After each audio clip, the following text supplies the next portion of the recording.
Praise. Praise.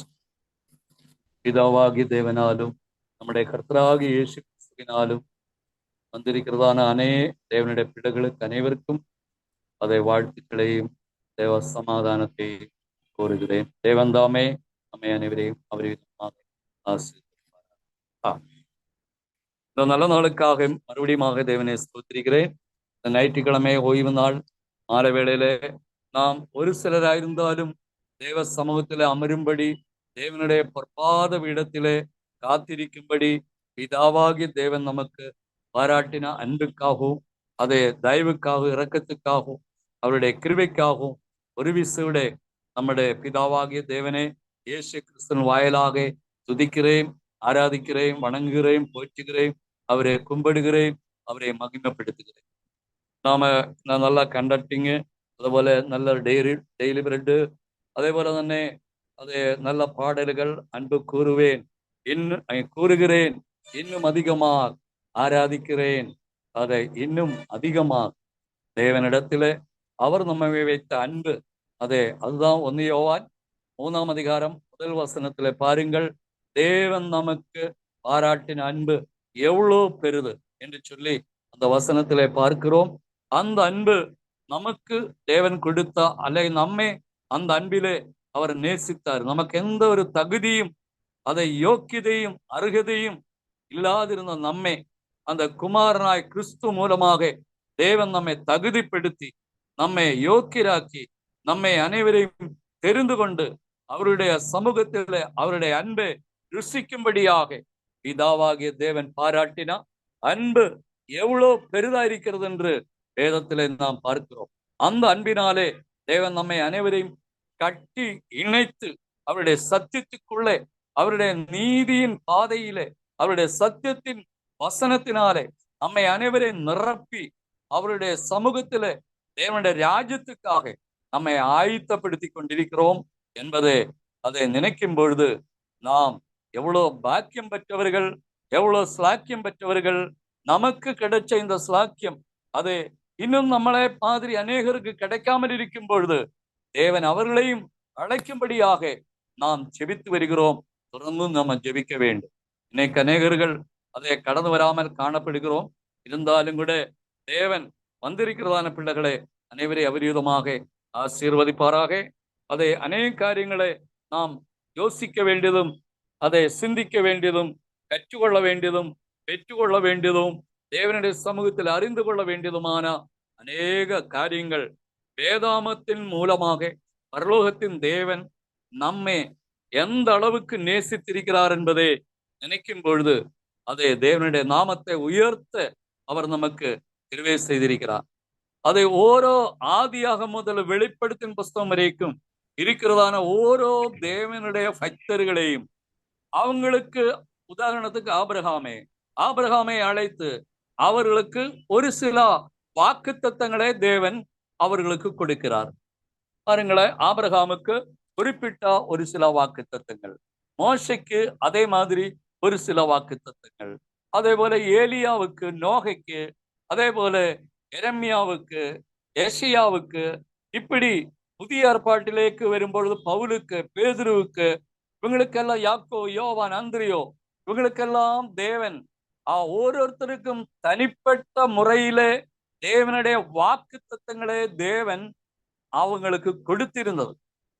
ஆனால் இன்னைக்கு நம்மளை பொறுத்த வரைக்கும் இந்த வாக்குத்தத்தங்கள் எல்லாம் ஆபிரகாமுக்கு கொடுத்த வாக்குத்தத்தமா இருந்தாலும் சரி, மோசைக்கு கொடுத்த வாக்குத்தத்தமா இருந்தாலும் சரி, ஏசியாவுக்கு கொடுத்த வாக்குத்தத்தமா இருந்தாலும் சரி, அது ஏலியாவுக்கோ அல்லது எரேமியாவுக்கோ அல்லது தாவீதுக்கோ, அது புதிய ஏற்பாட்டில் பவுலுக்கோ, பேதுருவுக்கோ, அந்திரியோவுக்கோ, யாக்கோவுக்கோ, அது யோவானுக்கோ, பிலிப்புக்கோ, அவங்களுக்கெல்லாம் கொடுத்த வாக்குத்தத்தங்களே தேவன் அந்த வாக்குத்தத்தங்களை எல்லாம் நமக்கும் கொடுத்திருக்கிறோம்.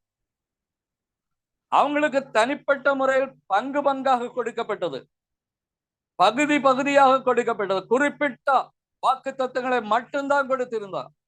ஆனா இன்னைக்கு நம்முடைய வாழ்க்கையில இவங்களுக்கெல்லாம் கொடுத்த வாக்குத்தத்தம் அத்தனையும் நமக்குரிய வாக்குத்தத்தங்களுக்கு கொடுத்தா. ஆபிரகாமுக்கு கொடுத்ததுனால ஆபிரகாமோட அந்த வாக்குத்தத்தம் நின்று விடவில்லை. ஏலியாவுக்கு கொடுத்த அதோட நிற்கவில்லை. மோசைக்கு கொடுத்த அதோட நிற்கவில்லை. எரேமியாவுக்கு, ஏசியாவுக்கு, தாவீதுக்கு, இவங்களுக்கெல்லாம் கொடுத்த வாக்குத்தத்தம், பவுலுக்கு, பேதுருவுக்கு, யோவானுக்கெல்லாம் கொடுத்த வாக்குத்தத்தம் அதோட அவங்களோட நின்று விடாமல் அந்த வாக்குத்தத்தங்களுக்கெல்லாம் சொந்தக்காராக கிறிஸ்துவினுடைய தேவன் நம்மையும் அழைத்திருக்கிறார். அந்த வாக்குத்தத்தம் பழைய ஏற்பாட்டின் பரிசுத்தவான்களா இருந்தாலும் சரி, புதிய ஏற்பாட்டின் பரிசுத்தவான்களா இருந்தாலும் சரி, எல்லாருக்கும் கொடுத்த வாக்குத்தத்தங்களுக்கு உரிமை நமக்கும் தேவன் கொடுத்திருக்கிறார். இது எவ்வளவு பெரிய ஸ்லாக்கியம்! குறிப்பிட்ட ஒரு சில வாக்குத்தத்தம் அல்ல தேவன் நமக்கு தந்திருக்கிறது. அது ஆதியாம் முதல் வெளிப்படுத்தும் புஸ்தகம் வரை இருக்கிறதானா அத்தனை வாக்குத்தத்தங்களுக்கும் சொந்தக்காராயிருக்கும்படி தேவன் நம்மை கிறிஸ்துவிலூடே முன்குறித்தா, தெரிந்து கொண்டால் அழைத்தார் என்று நாம் அறிந்து கொள்ள வேண்டும். தேவனுடைய பிள்ளைகளே, ஆபிரகாமை விட நாம் எவ்வளவு சாக்கியம் பெற்றவர்கள், மோசேயை விட நாம் எவ்வளவு மேன்மையானவர்கள், ஏலியாவை விட நாம் எவ்வளவு கனம் பொருந்தியவங்க, அதே மோசேயை விட, அதே போல அதே தானியேலை விட மற்ற பல பழைய ஏற்பாட்டின் பரிசுத்தவான்கள், அதே போல புதிய ஏற்பாட்டின் பரிசுத்தவான்களா இருக்கிறதானா அதே பவுலை விட, அதே அதே அதே தீமோத்தேயுவை விட, அதே இங்கே வாசிக்கும் பொழுது பேதுருவை விட, யோவானை விட, பிலிப்பை விட, தோமாவை விட அதிகமான வாக்குத்தத்தங்களுக்கு சொந்தக்காராயிருக்கும்படி தேவன் நம்மையும் கிறிஸ்துவில் நம்மை அழைத்தா, முன்குறித்தா. இது எவ்வளவு ஒரு பரம ரகசியமா இருக்கு தேவனுடைய பிள்ளைகளே. அதனால மோசைக்கு கொடுத்ததோட அங்கே நின்று விடாமல் அந்த வாக்குத்தத்துக்கு நம்மளை இணைத்திருக்கிறோம். ஏலியாவுக்கு கொடுத்ததே நம்மை இணைத்திருக்கிறோம். ஆபிரகாமுக்கு கொடுத்த அதே வாக்குத்தத்தம் நம்மையோடு அதோடு இணைக்கப்பட்டிருக்கிறோம். பவுலுக்கு கொடுத்த அதே வாக்குத்தத்தத்தில நம்மை இணைத்திருக்கிறோம். அந்த வெளிப்பாடு வாக்குத்தத்தம் அத்தனையிலும், அத்தனை காரியங்களிலும் நம்மையும் கிறிஸ்து மூலம் இணைக்கப்பட்டிருக்கிறோம். அதுதான் ஒப்புரவாக்கி இருக்கிறோம். அந்த ஒப்புரவாக்குதல் ஊழியத்தையும், ஒப்புரவாக்கு சுவிசேஷத்தையும், ஒப்புரவாக்குதலின் வாக்குத்தத்தங்களையும் தேவன் நமக்கு கிறிஸ்து மூலம் கொடுக்கப்பட்டிருக்கிறது. அப்போஸ்தலர் மூலம் கொடுக்கப்பட்டிருக்கிறது. தீர்க்கதரிசிகள் மூலம் கொடுக்கப்பட்டிருக்கிறது. எல்லா வாக்குத்தத்தங்களும் உண்மை. அதுல ஒரு வாக்குத்தத்தம் கூட பொய்யானது கிடையாது. எல்லாம் உண்மையா இருக்கிறது, எல்லாம் யதார்த்தமா இருக்கிறது, எல்லாம் உண்மையும் அதே சத்தியமா இருக்கிறது என்பதை நாம் அறிந்து கொள்ள வேண்டும். ஆகையினால் இன்னைக்கு கூட இரவுல தியானத்திற்காக ஒரு சில வசனங்களை நம்ம தியானிக்கலாம். அதே 2 வாரமாக ரோமா நிருபத்திலே நாம் தியானிச்சு வருகிறோம். அதுல ரோமா நிருபம் 4ஆம் அதிகாரத்தினுடைய அந்த 20ஆம் வசனம் மறுபடியுமாக, ஏன் மறுபடியும் அந்த வசனத்தை படிக்க வைக்கிறீங்க என்று நீங்க நாம யோசிக்க வேண்டாம். அந்த வசனத்திலே தேவனுடைய வாக்குத்தத்தம் குறித்து அவன் அவிசுவாசமாய் சந்தேகப்படாமல், அதுதான் இப்போ கொஞ்சம் முன்னாடி நான் சொன்ன விஷயம் எல்லாம். ஆதியாம் முதல் வெளிப்படுத்தும் வரையும் இருக்கிறதான அத்தனை வாக்குத்தத்தங்களுக்கும் நமக்கு உரிமை உண்டு, நமக்கு சொந்தம் உண்டு, நம்ம சொந்தக்காராய் இருக்கிறோம். ஆகையினால் அந்த வாக்குத்தத்தம் பண்ணின தேவன் வார்த்தையிலே உண்மை உள்ள தேவன். ஆகையினால் அவர் வார்த்தை தவறாத தேவன். ஆகையினால் அந்த 21ஆம் வசனங்களை வாசிக்கலாம். யாராவது ஒருத்தர் சத்தமாக அந்த 21ஆம் வசனம். 4ஆம் அதிகாரம். தேவன் வாக்குத்தத்தம் பண்ணினதை நிறைவேற்ற வல்லவராய் இருக்கிறார் என்று முழு நிச்சயமாய் நம்பி தேவனை மகிமைப்படுத்தி விசுவாசத்தில் வல்லவனானான். தேவனுடைய வாக்குத்தத்தம் எல்லாம் நிறைய இருக்கிறது, அதிகமாக நமக்கு கொடுக்கப்பட்டிருக்கிறோம். ஆனால் இந்த வசனம் சொல்லுகிறது தேவனுடைய வாக்குத்தத்தம் பண்ணினதே நிறைவேற்ற, தேவன் அந்த வாக்குத்தத்தம் நிறைவேற்ற வல்லவராயிருக்கிறார் என்று முழு நிச்சயமாக நாம் விசுவாசிக்க வேண்டும். ஆபிரகாமுக்கு கொடுத்ததுனால நான் ஏன் விசுவாசிக்கணும்? மோசேக்கு கொடுத்தது ஏன் நாம் விசுவாசிக்கணும்? பவுலுக்கு கொடுத்தது ஏன் நாம் விசுவாசிக்கணும்? அப்படி நினைக்க கூடாது. அவங்களுக்கு கொடுத்த வாக்குத்தத்துக்கு உரிமை நமக்கும் தேவன் வச்சிருக்கிறார். ஆகையினால் அந்த வாக்குத்தத்தங்களை ஆல்ரெடி அநேக வாக்குத்தத்தங்கள் நடந்திருக்கிறோம், நிறைவேறி இருக்கிறோம், அதை நடந்து முடிந்திருக்கலாம். ஆனா இன்னும் பெரும்பாலும் வாக்குத்தத்தங்கள் இன்னும் நடைபெறாமல் இருக்கிறோம், நடக்க வேண்டியதா இருக்கிறது, அது இன்னும் முடியவில்லை. அது அந்த வாக்குத்தத்தை கவனம் வச்சு நாம் பயணிச்சு கொண்டிருக்கிறோம். அது இஸ்ராவேல் ஜனத்துக்கு உதாரணத்துக்கு அவருக்கு கானானூர் தான் வாக்குத்தத்தம். ஆனா தேவன் நமக்கு புதிய ஏற்பாட்டின் பரிசுத்தவான்களாகிய நமக்கு தேவன் வாக்குத்தத்தம் பண்ணினது அதை பார்க்கிறதானா, அதை பார்க்கக்கூடிய கானானூர் அல்ல, അല്ലെങ്കിൽ ஆபிரகாமுடைய சந்ததி அது இஸ்ராவேல் ஜனங்களுக்கு சுதந்திரமாக கொடுக்கப்பட்ட அந்த பூமி அல்ல, அந்த மண் அல்ல. நமக்கு தேவன் கொடுத்த வாக்குத்தத்தம். அவங்களுக்கு கொடுத்த வாக்குத்தத்தம் ஒருபட்சே அதாയിരിக்கலாம். ஆனா தேவன் நமக்கு கொடுத்த வாக்குத்தத்தம் அதை விட மேன்மையானது, அதை விட சிறந்தது, அதை விட உயர்ந்தது, அதை விட மகிமையானது, அதை விட மகத்துவமானது. அந்த காண்கிறதா அந்த வாக்குத்தத்தமான அந்த கானானூர் அவ்வளவு மகிமையாயிருந்தால், அங்கே பாலும் தேன் ஓடுகிறதான ஒரு தேசமாயிருந்தால், தேவன் நமக்கு கொடுத்த வாக்குத்தத்தம் இந்த உலகத்திலே கானானூர் அல்ல, தேவனுடைய ராஜ்யத்துக்குரிய அந்த கானானூரே நமக்கு தேவன் சுதந்திரிக்கும்படி, அதை நாம் பெற்றுக்கொள்ளும்படி, அதை பிரவேசிக்கும்படி, அதை நாம் சொந்தமாக்கும்படி தேவன் நமக்கு அவங்களை விட சிறப்பாக, மேன்மையாக, உயர்ந்தது, சிறந்தது, அந்தஸ்தானது, உன்னதமானது, மேன்மையான வாக்குத்தத்தங்களினாலே தேவன் நம்மை அழைத்து அந்த வாக்குத்தத்தம் அடையும்படி தேவன் நம்மை அழைத்து பயணத்திலே நாம் ஏற்பட்டு கொண்டிருக்கிறோம். தேவனுடைய மக்களே, இது நன்றாக புரிந்திருக்கிறோம் என்று நான் கருத்திற்குள்ளே நம்புகிறேன். அவங்களுக்கு அந்த கானானூர் தான் வாக்குத்தத்தம். நமக்கு இந்த அழிந்து போன கானானூர் அல்ல, அழிவில்லாத தேவனுடைய ராஜ்யம். தேவனுடைய ராஜ்யத்திலே அந்த ஊரிலே இந்த கானானூரிலே பிரவேசிக்கிறதுக்கு முன்னே மோசே இறந்துட்டாங்க. ஆனா அதுக்கு பிறகு யோசுவாயும் காலேவையும் தேவன் ஏற்படுத்தினான். அவங்களும் அவங்களுடைய ஊழியத்தை தேவன் கொடுத்த காலகட்டங்களிலே அவர் உண்மை உத்தமாக தேவனுடைய ஊழியத்தை செய்து அவங்களும் முடித்துட்டாங்க, அவங்களும் இறந்து போனா. ஆனால் நமக்கு எடுத்த வாக்குத்தத்தம், அந்த வாக்குத்தத்தம் எப்படிப்பட்டது? மரணத்தை வெல்லக்கூடியது, மரணத்தை ஜெயிக்கக்கூடியது, மரணம் இல்லாத தேவனுடைய ராஜ்யத்திலே மரணம் இல்லாத தேவனுடைய புத்திரராக வெளிப்படத்தக்கதாக தேவன் நமக்கு பரலோகத்திலே நித்தியமாக வாழக்கூடிய அவகாசத்தை, அந்த சுதந்திரத்தை தேவன் வாக்குத்தத்தமாக பண்ணி கொடுத்திருக்கிறார்.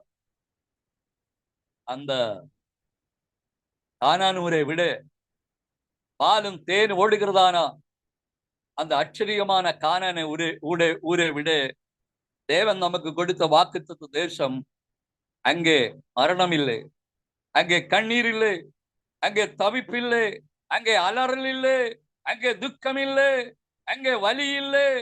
அந்த தேசத்திலே வாழ்வதற்காக, அந்த தேசத்தை சுதந்திரிக்கும்படி, நாம் அந்த தேசத்திலே சுதந்திரிக்கும்படி நாம் பயணிச்சு கொண்டிருக்கிறது மட்டுமல்ல, நாம் ஒரு போர் வீரர்களே போல தேவனுடைய ராஜ்யத்தை பிரவேசிக்கத்தக்கதாக நமக்கு விரோதமாக எழும்புகிறதான சாத்தானுடைய சேனைகளை முறியடிக்கும்படியாக தேவன் நமக்கு அதிகாரத்தையும் அதாரிட்டியும் கொடுத்து அந்த வாக்குத்தத்தம் பண்ணப்பட்ட தேசத்தை சுதந்திரிக்கிறதற்காக தேவன் நம்மோடு கூட இருந்த கிறிஸ்துவினூடே அந்த தேசத்தை நாம் பெற்றுக்கொள்ள போகிறார்.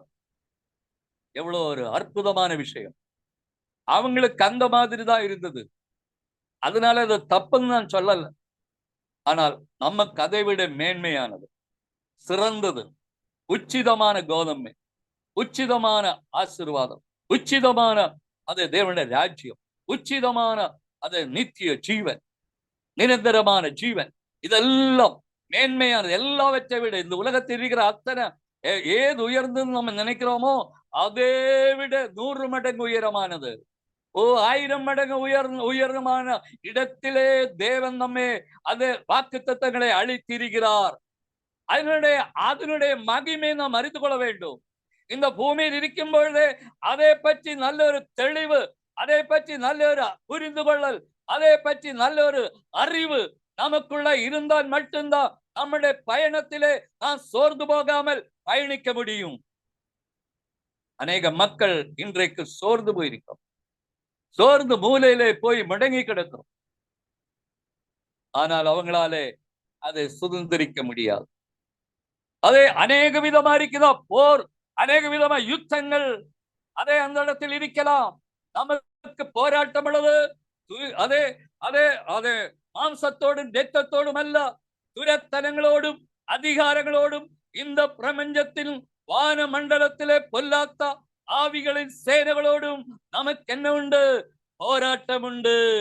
அந்த போராட்டத்தை நல்லபடியாக பவுல் சொன்ன போல நான் நல்ல போராட்டத்தை போராடினேன், ஓட்டத்தை முடித்தேன், இனி நீதியின் கிரீடம் எனக்காக காத்திருக்கிறது.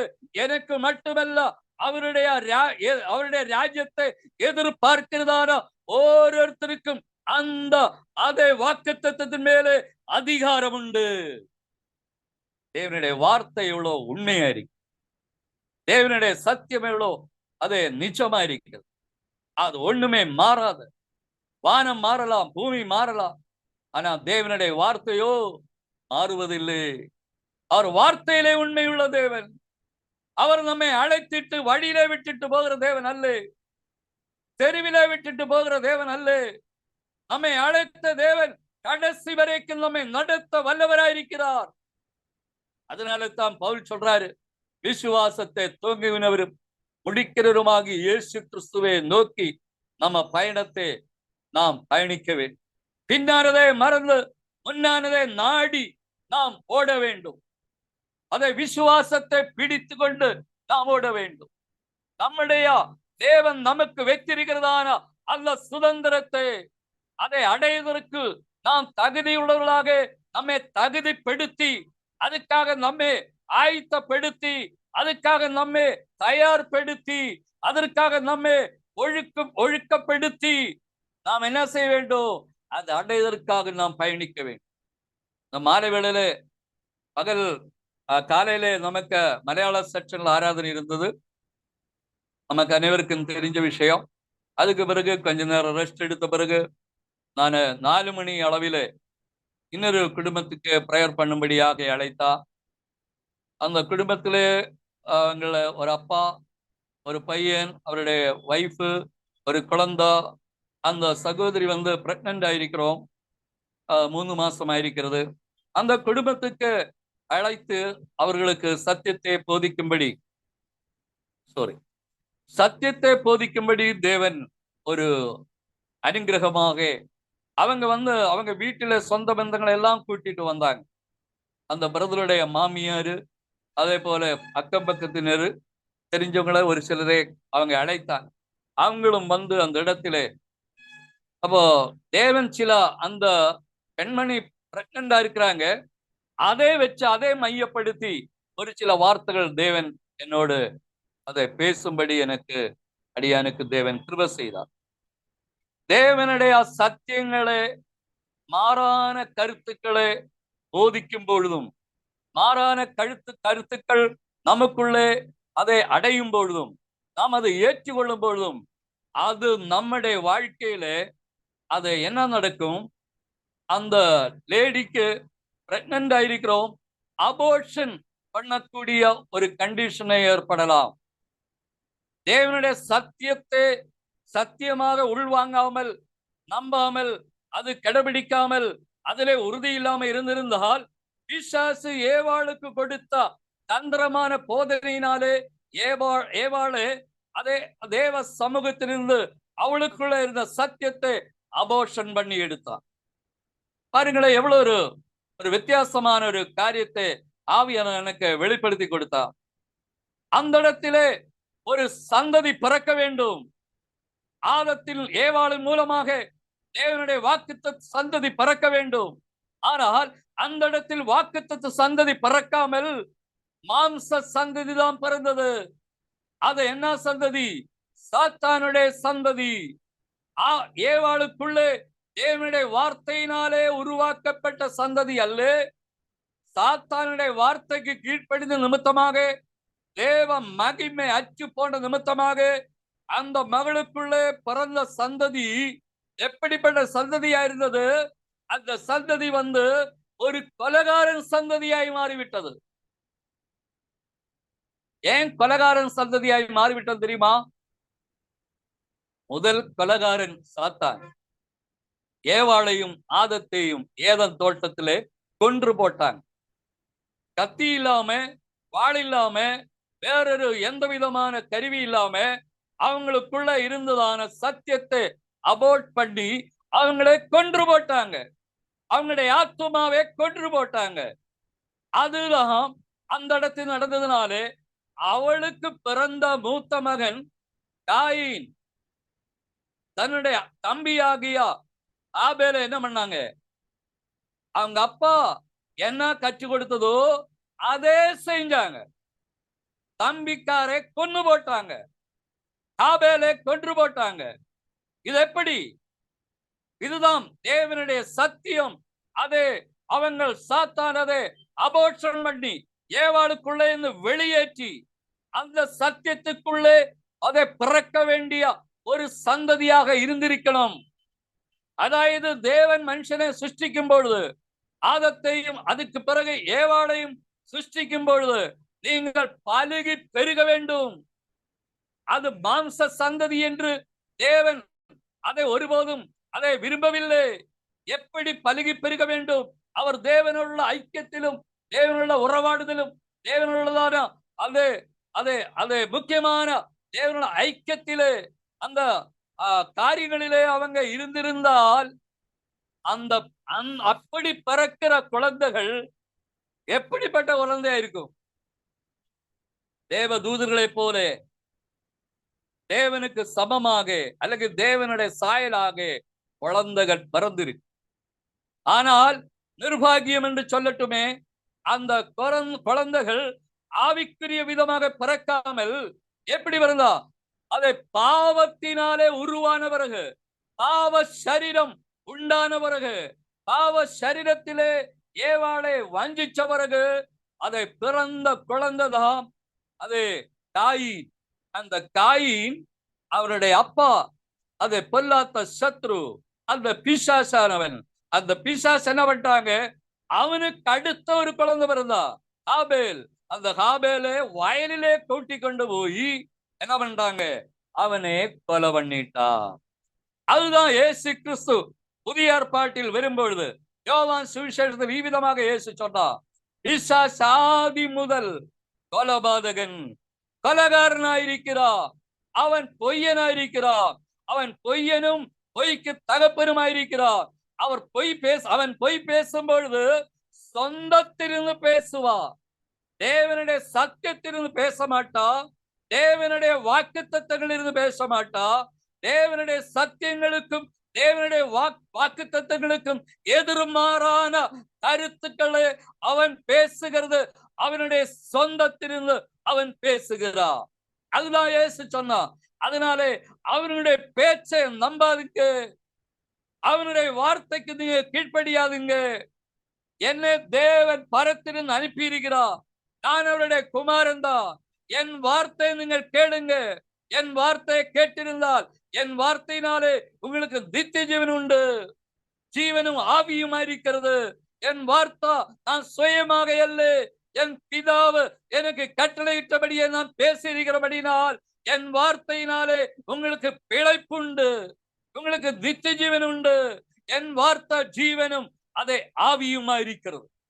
ஜீவனும் ஆவியுமான வார்த்தை ஏவாளிருந்து புறப்படுத வார்த்தை ஜீவனும் ஆவியுமான வார்த்தை அல்ல. ஆதத்திலிருந்து புறப்படுகிறதான வார்த்தை ஜீவனும் ஆவியுமான வார்த்தை அல்ல. ஆனால் கடைசி ஆதாமா இருக்கிற கிறிஸ்துவிலூടെ பேசுற ஓரோ வார்த்தையும் அது அவருடைய சுயமாய் பேசாமல் அவரை அனுப்பின தம்முடைய பிதாவினுடைய சித்தத்தின்படி பேசி இருக்கிறபடினால் அந்த வார்த்தைக்குள்ள என்ன உண்டு? ஜீவன் உண்டு. என்ன ஜீவன்? நித்திய ஜீவன் உண்டு. அதுதான் பேதுரு அது கண்டுபிடிச்சு. அந்த வெளிப்பாடு பேதுருக்கு வந்தது. அந்த வெளிப்பாடினால பேதுரு என்ன சொல்றாரு? ஓ நித்திய ஜீவன் வார்த்தைகள் உம்மிடத்தில் தான் இருக்கிறது. அப்புறம் உண்மை விட்டு நாங்கள் எங்கே போவேன்? உண்மை விட்டு போனால் ஏவாளு மாதிரி தோட்டத்தை நாங்க வெளியேறுவா. அதனால உண்மை விட்டு நாங்க போக மாட்டேன். உண்மை விட்டு போகும்படி எங்களுக்கு சொல்லாதிருங்க. நித்திய ஜீவன் வசனங்கள், நித்திய ஜீவனுடைய அதே சத்திய வசனங்கள், தேவனுடைய ராஜ்யத்துக்குரிய அதே சட்ட திட்ட உபதேசமான வசனங்கள், அது உம்மிடத்தில் மட்டும்தான் இருக்கிறது. அங்கே எருசலேம் தேவாலயத்தில் இல்லை, பிரதான ஆசாரியரிடத்தில் நித்திய ஜீவனுடைய வார்த்தை இல்லை. அங்கே அநேக அதே ஆசாரியர்களும் அதே பரீஷர்களும், பரீஷரும் சொன்னா வேதத்தை கரைத்து குடித்தவங்க அந்த பரீஷர்கள் இருக்கிறாங்க. அவங்களுக்குள்ளேயும் அந்த நித்திய ஜீவன் வார்த்தை இல்லை. அப்புறம் எங்க இருக்கிறது? உம்மிடத்தில் மட்டும்தான் இருக்கு. தேவனுடைய மக்களை, உம்மிடத்தில் மட்டும்தான் இருக்கிறது. என்ன வசனம்? அதனால தான் அவருடைய வார்த்தை பரிசன்மாரே போலையோ, சாஸ்திரிமாரே போலையோ, பிரதான ஆசாரிகளே வார்த்தைகள் போலையோ இயேசுவின் வார்த்தை இல்லாம இருந்தது. அதிகாரத்தோடு இயேசு பேசினார். அவங்களும் பிரசங்கம் பண்றவங்க தான், அவங்களும் போதனை பண்றவங்க தான், அவங்களும் அதே தேவாலயத்திலே ஊழியர் செய்கிறவங்க தான். ஆனா அவங்களுடைய வார்த்தைக்கும் இயேசுனுடைய வார்த்தைக்கும் வித்தியாசம் பாரு. அவங்களுடைய வார்த்தையில நித்திய ஜீவன் இல்லை. ஆனா இயேசுவின் வார்த்தையில ஓரோ வார்த்தையிலும் விளக்கத்தக்கதான நித்திய ஜீவனுடைய வார்த்தை இயேசுவுக்குள்ள இருந்ததாக பேதுருவுக்கு அந்த வெளிப்பாடு வந்தது. இப்படிப்பட்ட வெளிப்பாடு பெற்றதான தேவனுடைய பிள்ளைகளுக்காக தேவனை மகிமைப்படுத்துகிறேன். Praise the Lord. கரங்களை தட்டி தேவனை மகிமைப்படுத்துவோமாக. தேவன் நல்லவர். நம்முடைய தேவன் பெரியவர். அவர் உன்னதமான தேவன், சர்வ வல்லமையுள்ள தேவன். அவருடைய மக்களாயிருக்கும் தாசுகள் அல்ல, அவருக்கு பிள்ளைகளாயிருக்கும் தேவன் நம்மை அழைத்திருக்கிறார். தாசனுக்கும் பிள்ளைக்கும் வித்தியாசம் எவ்வளவு இரவு பகலு மாதிரி. தாசனுக்கும் பிள்ளைக்கும் வித்தியாசம் எவ்வளவு மாற்றம் இருக்கிறது. நம்மை தாசர்களாக அழைக்காமல் ஓ தேவன் நம்மை பிள்ளைகளாக குமாரன் மூலமாக அழைப்பு. அவருடைய அழைப்பு, அவர் நம்மை வைத்த அன்பு, அது மிகவும் உயர்ந்தது.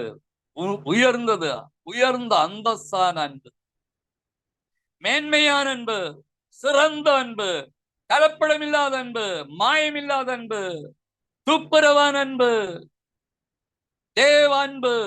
அந்த அன்பினாலே தேவன் நம்மை கழிந்த கால பாவங்களை அத்தனையும் அவர் மன்னித்தார். அநேகர் பாவம் போக்குவதற்காக பல இடங்களிலே போகிறார்.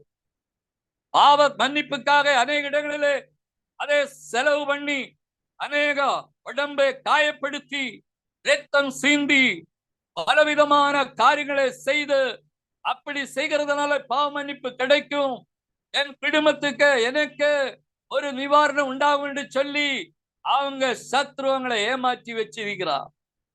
அப்படி காயப்படுத்தியதுனாலோ கல்லினால இடிச்சதுனாலோ அதே கோவிலுக்கு சுற்றும் முழங்கால நடந்த முட்டெல்லாம் உடைஞ்சதுனாலோ காயப்பட்டதுனாலோ ரத்தம் ஒழுகியதுனாலோ எந்த ஒரு லாபமும் இல்லை.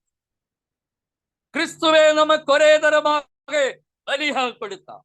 அவருடைய ரத்தத்தினாலே அதே கிறிஸ்துவுக்குள்ளே அவருடைய மரணம், அவர் மரித்த அந்த நாள் முதல் இந்நாள் வரை மரித்து போனவர்களுக்காகவும் இனி பிறக்க போற இன்னும் உயிரோடு இருக்கிற நமக்காகவும் இனி பிறக்க போறதான பிள்ளைகளுக்காகவும் குழந்தைகளுக்காகவும் இயேசு கிறிஸ்துவின் இரத்தம் சகல பாவங்களை நீக்கி நம்மை சுத்திகரிக்கக்கூடிய ஒரே ஒரு விஷயம் இருந்திருந்தால் நம்முடைய கர்த்தராகிய இயேசு கிறிஸ்துவனுடைய நம்முடைய மூத்த சகோதரனாயிருக்கிறார் இயேசு கிறிஸ்துவனுடைய சிலுவையின் இரத்தம் மட்டும்தான் நம்முடைய பாவத்தை கழுகி தூய்மைப்படுத்த முடியும்.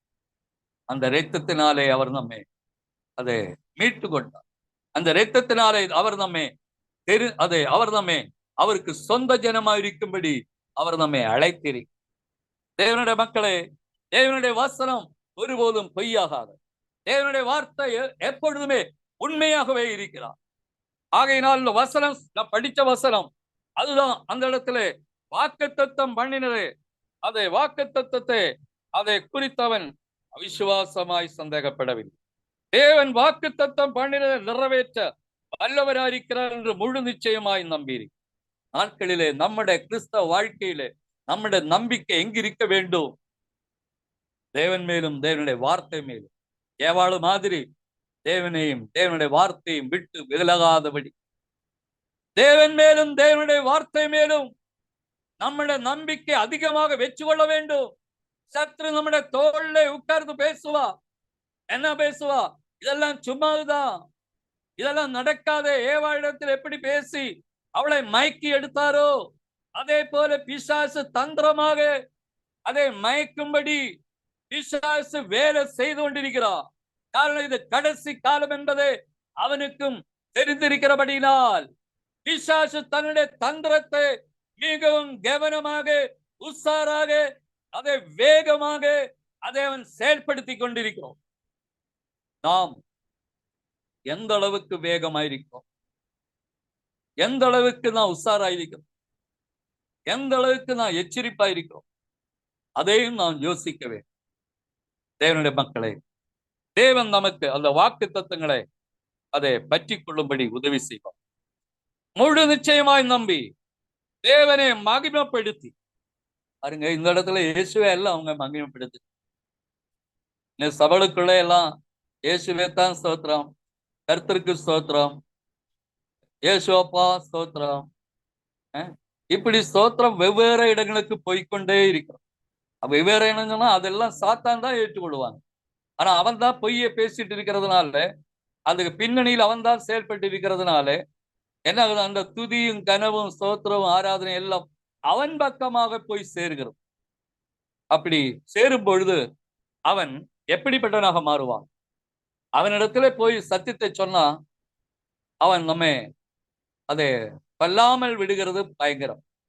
எனக்கா அவ்வளோ தீவிரமா இருக்கிறார், அவ்வளோ அவங்க பொய்யிலே திடமா இருக்கிறார், அவ்வளோ கவனமா இருக்கிறார், உஷாரா இருக்கிறார். பொய்யான காரியங்களிலே தேவனுடைய சத்தியத்தை இல்லாமல், தேவனுடைய உண்மை இல்லாமல் பொய்யிலே அவ்வளோ கவனமா இருக்கும் பொழுது உண்மையிலே சத்தியத்தில் இருக்கிற நாம் எவ்வளோ உஷாரும் கவனமா இருக்கிறோம். ஆகையினால் வேதம் சொல்லுகிறது இதுதான். அந்த வசனத்துல தேவனை மகிமைப்படுத்தி விசுவாசத்தில் வல்லவனானா. விசுவாசத்தில் நாம் குறையி போக கூடாது. நம்முடைய விசுவாசம் நேற்றை விட இன்னைக்கு அதிகமா இருக்க வேண்டும், அதிகப்படுத்த வேண்டும். எப்படி அதிகப்படுத்தலாம்? தேவனுடைய சத்தியங்களை படிக்க படிக்க அது மேலுள்ள அன்பும் விசுவாசம் பெருக பெருக நமக்கு என்ன உள்ள என்ன வரும்? விசுவாசம் பெருகும். ஏவாள் அந்த வாக்கு தத்தங்களை அடிக்கடி யோசிக்காமல் இருந்திருக்கலாம். அந்த வாக்கு தத்தங்களை, தேவனுடைய வாக்கு தத்தங்களை அதை அற்பமாக கூட நினைச்சிருக்கலாம். அதனால தான் அவளுடைய வாழ்க்கையிலே அவள் தேவனுடைய சத்தியங்களை விட்டு விலக காரணமாயிருந்தது. ஆனால் நம்மளை பொறுத்தவரைக்கும் தேவனுடைய வாக்கு தத்தங்களை அடைய நாள் அடைய நாம் என்ன செஞ்சு கொள்ள வேண்டும்? அதிகமாக படிக்க வேண்டும், அதிகமாக தியானிக்க வேண்டும், யோசிக்க வேண்டும், ஆராய்ச்சி பண்ண வேண்டும். வேறவர்களை போல நாம் ஆராய்ச்சியர்களாக மாற வேண்டும். எதை ஆராய்ச்சி பண்றோம்? வேத வசனங்களை, தேவனுடைய சத்தியங்களை, தேவனுடைய உண்மை, தேவனுடைய ராஜ்யத்தின் சுவிசேஷத்தை நாம் அனுதினமும் ஆராய்ச்சி பண்ணி அதில நாம் தேறி நாம் பலவான்களாக மாற வேண்டும். நாம் அனைவரும் அதை ஆபிரகாமினை போல விசுவாசத்தில் வல்லவனானா. வல்லவன் பாருங்க, ஒரு பேரு ஆபிரகாமுக்கு வேறொரு பேர். என்ன பேரு தெரியுமா? விசுவாசத்தின், சொல்லுங்களேன், வல்லவன். விசுவாசத்தின் வல்லவன். தம்பி சொல்லப்பா. விசுவாசத்தின் வல்லவன். நம்மை தேவன் அழைத்தது இப்ப நமக்கு அரைகுறை விசுவாசம் இருக்கலாம், இல்லைன்னா கால் விசுவாசம் கூட இருக்கலாம். இயேசு சொன்ன கடு அளவு விசுவாசம் இருந்தால் அது நிரம்பி இருக்கிறோம், நிறந்த விசுவாசம். அதுல எந்த ஒரு கலப்படம் உள்ளே போறதுக்கு வாய்ப்பு, ஊசி போட்டா கூட அதுக்குள்ளே போக முடியாது. அந்த அளவுக்கு அந்த விசுவாசம் எப்படி இருக்கு, நிறைவா இருக்கு, நிறைவா இருக்கிறதுனா. அதனால தான் பாருங்க, இந்த கரண்ட் இல்ல, இல்லைன்னா அது ரேஞ்சு கிடைக்கல, எங்கே போயிருக்கு, மட்டமாடி போய் தேவனுடைய சத்தியத்தை கேட்டுக்கொண்டிருக்கிறோம். காரணம் விசுவாசத்தில். ஓகே ஓகே, விசுவாசத்தில் வல்லவனானா.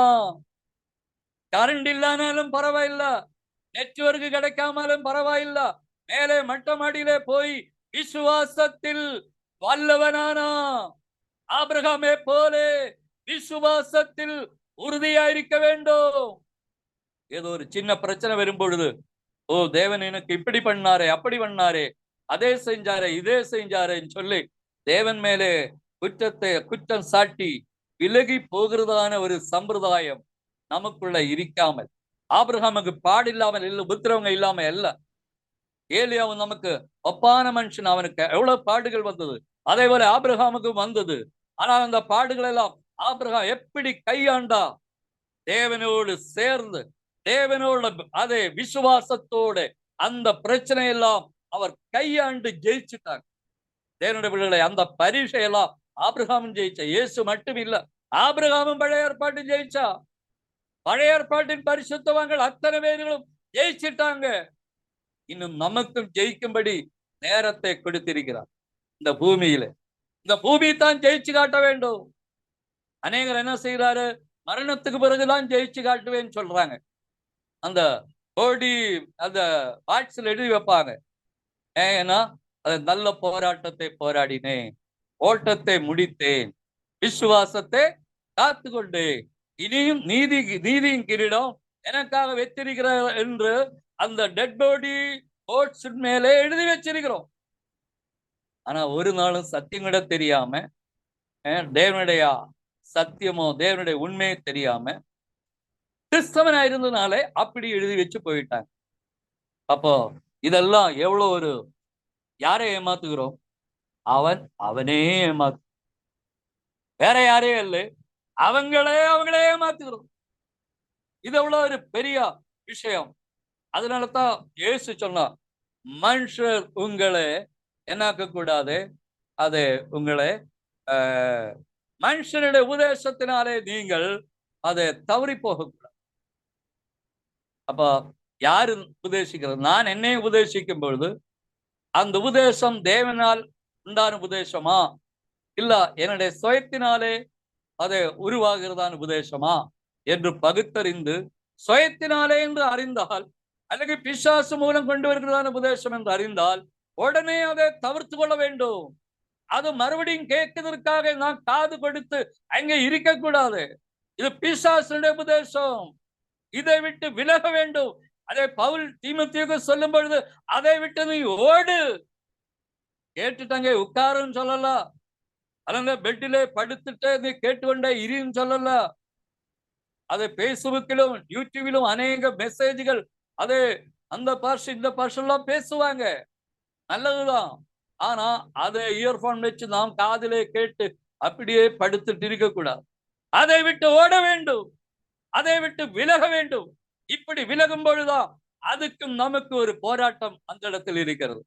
அந்த ஸ்பிரிட்டுக்கு தெரியும், நமக்குள்ள இருக்கிற ஆவியானவருக்கும் அந்த அந்த பேசுகிற நம்மளுடைய அதை ஆவிக்கும் என்ன தெரியும், நாம் யார் என்பது உடனே அறிந்து கொள்வார். அப்ப நாம் என்ன செஞ்சுக்கலாம், உடனே அதை விட்டு விலக வேண்டும். அது காது கொடுக்காமல், அது கேட்காமல், அது என்னன்னு இன்னும் கொஞ்சம் கூட கேட்டுக்கலாம், இன்னும் கொஞ்சம் கூட கேட்டா என்ன தெரிஞ்சுக்கலாம், முடிவு என்ன பேசுவார் புரிஞ்சுக்கலாம். அப்படி சொல்லி சமீபத்தில் ஒரு சகோதரன் என்ன சொல்ல போனா, நம்முடைய எறணாகுளத்துல நம்முடைய இதுல தியானத்துல வருகிறதானா அன்று சகோதரன் வருது தான் கேட்டாங்க. அவரு இன்னொரு குரூப்ல போனான். என்ன குரூப் வந்து கேட்டா, ஏகோவா விட்னஸ் அப்படி சொல்லுகிறதான ஒரு குரூப்புக்கு போனான். இப்ப நான் சொன்னா, என்கிட்ட சொன்னா, நான் அந்த குரூப்ல போயிட்டு இருக்கிறேன், எதுக்கு ஐயான்னு நான் கேட்டேன். அது அங்கிருந்து சில காரியங்கள் படிக்க வேண்டியது, கற்றுக்கொள்ள வேண்டும். நான் சொன்னா, இது அங்கிருந்து என்ன நமக்கு கற்றுக்கொள்வதற்கு? அவங்க நம்மிடத்திலிருந்து கற்றுக்கொள்ளும்படி நாம் ஆயத்தமாக்கி கொள்ள வேண்டும். நாம் அப்படி ஆயத்தமாகாமல் அவங்க இடத்துல ஏதாவது கற்றுக்கொள்ளணுமே சொல்லி நீ அங்கே போனா கடைசி பிசாசு என்ன பண்ணுவாங்க? ஏவாள் அப்படிதான் பண்ணா. பிசாசு இடத்துல ஏதாவது கொஞ்சம் கற்றுக்கொள்ளலாம் அப்படி நினைச்சு போனா, இப்ப எங்க என்ன நடந்தது? அந்த இடத்திலே அந்த விஷயம் நடந்து தேவ சமூகத்திலே தேவனை விட்டு விலகக்கூடிய சூழ்நிலைகள் அந்த இடத்திலே உருவான. தேவனுடைய வார்த்தையும் தேவனையும் கவனமாய் அதிலே இருந்திருந்தா இந்த பிரச்சனை ஏவாளுக்கும் வந்திருக்காது. அந்த அன்பு சகோதரனுக்கு நான் சொன்னேன், ஒருபோதும் அப்படி பண்ணக்கூடாது. நம்மிடத்தில் அவர் கற்றுக்கொள்ள வேண்டும். இயேசு என்ன சொன்னார்? என்னிடத்தில் வந்து உங்களுடைய ஆத்துமாக்களுக்கு இழப்பாறுதல் உண்டாகும்படி என்னிடத்திலே கற்றுக்கொள். மத்தேயு 11ஆம் அதிகாரம். அப்பொழுதுதான் உங்கள் ஆத்துமாவுக்கு இழப்பாறுதல் வரும். நீ அங்கே போய் கற்றுக்கொண்டா பிசாசு உன்னை தந்திரமாக இழுத்து கொண்டு போவா, தந்திரமாக என்னை வஞ்சிப்பாங்க. அதுல உனக்கு ஒருபட்ச உலக பொருட்களை கொடுத்து கூட உன்னை வஞ்சிப்பாங்க. இங்கே சேலத்தில் கூட என்ன அப்படி அநேக குரூப்புகள் என்னை அழைத்தான், பாஸ்டர்ஸ் குரூப்புகளை. அப்ப எல்லாம் நான் ஃபர்ஸ்ட் எல்லாம் போயிட்டு இருந்தேன். அப்ப எல்லாம் இப்போ கூட ஒரு சிலங்க அழைக்கிறாங்க, வாங்க உங்களுக்கு அப்படி பண்றேன் இப்படி பண்றேன் அப்படி சொல்லி. ஆனா நம்ம உலக பொருட்களுக்காக போகக்கூடாது, தேவனுடைய சத்தியத்தை விட்டு விலகக்கூடாது. அதுதான் 300க்கு மேல் விசுவாசி இருந்து எல்லாரும் விலகி போனா இந்த இடத்துல தேவன் அடியார்களை நிறுத்தி இருக்கிறோம். காரணம் நாங்களாக நிற்கவில்லை, தேவன் நிறுத்தினார். ஆகையினால் எனக்கு ஒண்ணு மட்டும்தான் சொல்ல முடியும், நாம் தேவ சமூகத்திலே அவங்களுடைய போதனை அல்ல, வேதத்தில் உள்ள சத்திய வசனத்தை நன்றாக அறிந்து அதை நாம் கடைபிடித்து வருகிறோம், அதை நாம் பின்பற்றி. அதனால சத்ரு தந்திரமாக வஞ்சிக்கிறதற்கு ஏற்பாடு பண்ணுவான். அவன் எந்த கோணத்திலும் அவன் தந்திரத்தை பயன்படுத்த அவன் நுணுக்கமானவன், அறிவாளி. நாம எல்லாம் நினைக்கிறோம் பிசாசுக்கு அறிவில்லைன்னு. அவன் நம்மை விட அறிவாளி, நம்மை விட புத்திசாலி. அதான் எசேக்கியேல் 28 சொல்லுகிறோம். நம்மளை விட அழகுள்ளவன். அவனாலே ஒரு காரியத்தை செய்ய வேண்டும் நினைச்சால் அவன் கட்டாயம் செய்வான். அதுதான் ஏவாளை வஞ்சிக்கிறதற்கெல்லாம் காரணமாயிருந்தது. அவன் நம்முடைய வாழ்க்கையில தேவன் நமக்கு கொடுத்திருக்கிறதானா அந்த சத்திய உபதேசங்களை விட்டு விலகாதபடி, தன்னந்தனியா இருந்தாலும் பரவாயில்லை, யாருமே நம்ம கூட ஐக்கியத்துல இல்லாவிட்டாலும் பரவாயில்லை, ஒரு பெரிய சபையே நமக்கு இல்லாவிட்டாலும் பரவாயில்லை, நம்மை அழைத்த தேவன் நம்மோடு கூட இருக்கிறார். அவருடைய குமாரனாய் கிறிஸ்துவன் நம்மோடு கூட இருக்கிறது. இதுதான் ஐக்கியம். எங்கள் ஐக்கியம் பிதாவோடும் அவருடைய குமாரனாய் கிறிஸ்துவோடும் எங்களுக்கு ஐக்கியம் உண்டு. அதனால உங்களுக்கு எங்களோட ஐக்கியம் உண்டாகும்படி நாங்கள் கண்டதையும் கேட்டதையும் உங்களுக்கு அறிவிக்கிறேன். அப்போ தேவனிடத்தில் கண்டதும் உண்டு, கேட்கக்கூடியதும் உண்டு. அதனால தான் இந்த பிரபஞ்சத்தின் தேவன் அவருடைய மனக்கண்களை குருடாக்கினார். கண்டது காண முடியாதபடி குருடாக்கினார்.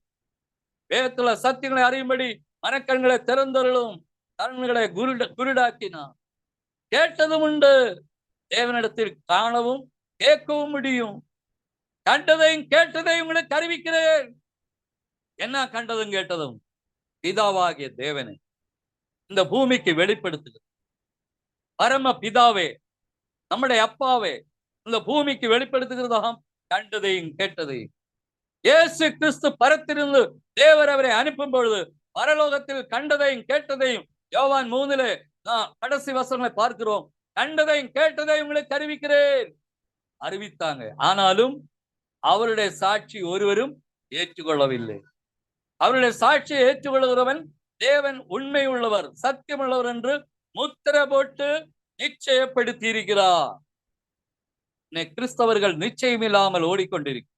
நிச்சயமில்லாத பிரசங்கம், நிச்சயமில்லாத ஊழியங்கள், நிச்சயமில்லாத அது பிராட்சி ஊழியங்கள், நிச்சயமில்லாத போதனைகள், நிச்சயமில்லாத கற்றுக் கொடுக்கல், நிச்சயமில்லாத பைபிள் யூனிவர்சிட்டி, அந்த இடத்துல எதுவுமே தெய்வ ராஜ்யத்தினுடைய ஒரு காரியங்கள் அந்த சிலபஸிலும் கூட இல்லாமல் சத்ரு அதை எல்லாம் மறைத்து நிச்சயம் இல்லாமல் அதை ஜனங்கள் ஓடிக்கொண்டிருக்கிறோம். தேவனுடைய மக்களே, இன்னைக்கு நாமும் அப்படிதான் ஓடிக்கொண்டிருந்தது. ஆனா தேவ அன்பு நிதியான தேவன், அன்பு இரக்கமுள்ள தேவன் என்ன பண்ணாங்க? கிறிஸ்துவருடைய நம்மை நிச்சயப்படுத்தி, உறுதிப்படுத்தி, ஸ்திரப்படுத்தி, வலுப்படுத்தி தேவ சமூகத்திலே உறுதியாக தேவன் நம்மை வச்சிருக்கிறோம். அந்த அதே தேவன் நம்முடைய வாழ்க்கையில 1000 பேரை விட நம்முடைய தேவன் நமக்கு நல்ல ஒரு பலனாயிருக்கிறது. என் சபைக்கு 1000 விசுவாசி இல்லையே, அல்ல 100 விசுவாசி இல்லையே, 50 விசுவாசி இல்லையே என்று சொல்லி சோர்ந்து போக வேண்டிய அவசியம் இல்லை. 1000 பேர் இல்லாவிட்டாலும் 100 பேர் இல்லாவிட்டாலும் 50 பேர் இல்லாவிட்டாலும் நம்மளை அழைத்த தேவன் நம்மோடு கூட உண்டு. நம்மை அழைத்த தேவன் நம்மோடு கூட இருக்கிறார். அவருடைய வார்த்தையை நாம் கனப்படுத்துகிறோம். அவருடைய சத்தியத்திலே நாம் நடந்து கொண்டிருக்கிறோம். அவருடைய சத்தியத்தை நாம் கடைபிடிக்கிறோம். இதே போதும், இதே போதும். அதிலே உறுதியா இருந்தாலே போதும். நாம் தேவனுடைய ராஜ்யத்தை நம்மளாலே சுதந்திரிக்க முடியும். ஆகையினால் தேவனுடைய பிள்ளைகளே, அதை விசுவாசத்தில் ஆபிரகாம் யாராய் மாறிவிட்டது? வல்லவராக மாறிவிட்டது.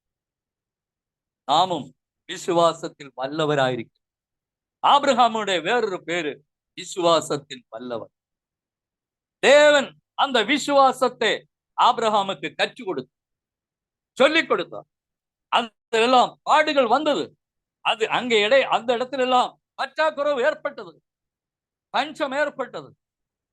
எல்லாரும் ஆபிரகாமே பரிகாசன பண்ணினான். அந்த இடத்தில் கூட தேவன் விசுவாசத்தை கற்றுக் கொடுத்தார். நாம் கிறிஸ்துவோடு கூட சேர்ந்து நாம் வாழ்வோமானால் நம்முடைய தேவன் கிறிஸ்துவினோடு தேவன் நம்மை விசுவாசத்தை நமக்கு கற்றுக் கொடுப்பார். விசுவாசத்துல எப்படி நடக்க வேண்டும் என்பதை நமக்கு சொல்லிக் கொடுப்பாரு. அப்படி நடத்துவாரு. அவர் நம்மை தனிமையாக விட மாட்டாரு. இயேசு கிறிஸ்துவை இந்த பூமி கனிப்பிட்டு பரலோகத்தின் தேவன் அங்கே உட்காரவில்லை. அந்த கிறிஸ்துவுக்குள்ளே அவர் இறங்கி வந்து கிறிஸ்துவோடு கூட பிதாவாகிய தேவன் இருந்தது. அதனால தான் இயேசு சொன்னார், நானும் பிதாவும் ஒன்றாயிருக்கிறேன். என்னை பார்த்தவன் என் பிதாவையும் பார்த்து விட்டா. பிலிப்பு கேட்டாங்க, ஓ பிதாவை எங்களுக்கு காண்பித்தாலே போதும், அது மட்டும் போதும். அப்போ இயேசு அவனுக்கு என்ன சொல்றாரு? பிலிப்புவே, இத்தனை காலம் நான் உன்னோடு கூட இருந்தும் நீ என்னை அறியவில்லையா? என்னை யார் என்று தெரிஞ்சால், என்னை யார் என்று அறிந்தால், நான் யார் என்று கண்டால் என் பிதாவே கண்டுபிடிக்க ஈஸிதான். என் பிதாவே கண்டுபிடிக்க சீக்கிரமாக உன்னால கண்டுபிடிக்க முடியும். இன்னும் நான் யார் என்றே உனக்கு தெரியல, நான் யார் என்றே உனக்கு புரியல. அப்படி இருக்கிற பட்சத்தில் எப்படி பிதாவே புரியும்? எப்படி பிதாவே பார்ப்பா? எப்படி பிதாவே காண்பா? முடியாத ஒரு விஷயம். முதலாவது, பிதாவை அனுப்பின கிறிஸ்துவே அறியும் பொழுது மட்டும்தான்.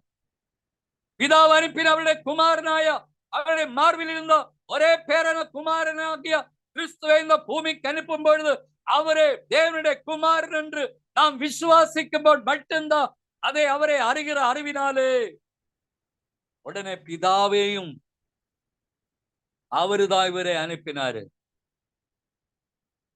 இவரு அவருடைய வார்த்தைக்கு கீழ்பட்டுதான் வந்திருக்கிறாரு. இவருடைய வார்த்தை பேசாமல் அவருடைய வார்த்தை பேசுகிறார்கள்.